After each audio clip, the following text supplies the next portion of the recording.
Welcome to Psychology of the Daf. We are on Gemara Pesachim, Daf Nun Beis. Today we're going to talk about the power of imagination. And imagination has been much maligned in modern times. People consider imagination to be something that is just sort of a whimsical fantasy and has no real value. But that we're going to see is far from the case according to the ancients. Now the Gemara quotes a pasuk in Hosea, Perek Daled pasuk Yud Beis, that criticizes Jews for taking counsel from a staff and rod. What does this mean? So Rashi in Dvarim, Perek Yud Ches pasuk Yud, says people used to hold a stick and somehow see which way it tended to point, offering magical guidance of which road to take, a kind of Bronze Age GPS system. Now, this is probably something similar to the ancient practice of dowsing, where a Y-shaped wooden branch was used to search for water or precious metals.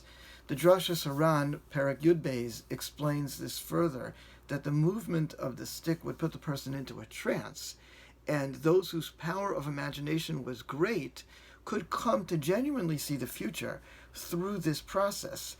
The point is that various forms of trances and divination were not ineffective according to the Ran. Rather, this process was forbidden by the Torah, as prophecy replaced it as a more powerful and genuine way to connect to Hashem. Let's reflect on what the Ran is saying, as it is possible that our modern mentality rejects this, but, on the other hand, it is somewhat universal to a mystical mentality. The power of imagination was not considered to be useless. To the contrary, it had spiritual powers.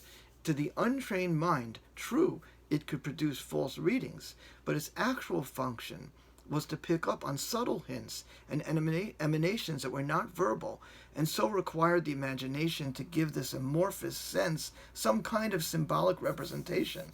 We come from a strong literary and scientific background, and so it's hard for us to give credit to that kind of thinking, yet many other great Jewish authorities make similar assertions. See, for example, the Rambam in the Moreh Nevuchim, chapter 43 and 45 in part 2. You also can look at a fascinating Rabbeinu Bechaye in Bereshis, Perek Mem Aleph in the beginning, where each, though they have different theological beliefs about the specifics of prophecy, they both put so much emphasis on the powers of imagination and the way in which the imagination can actually interpret spiritual emanations.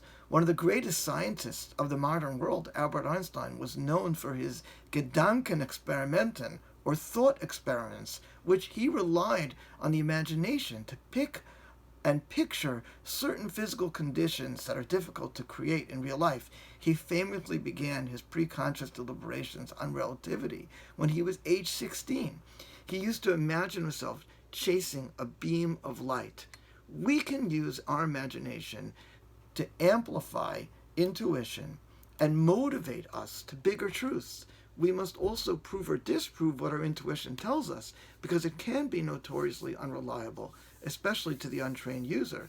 However, with life experience, a person can finely hone their imagination and intuition and even their dreams to allow them awareness of much broader sense data that can easily or initially be put into words.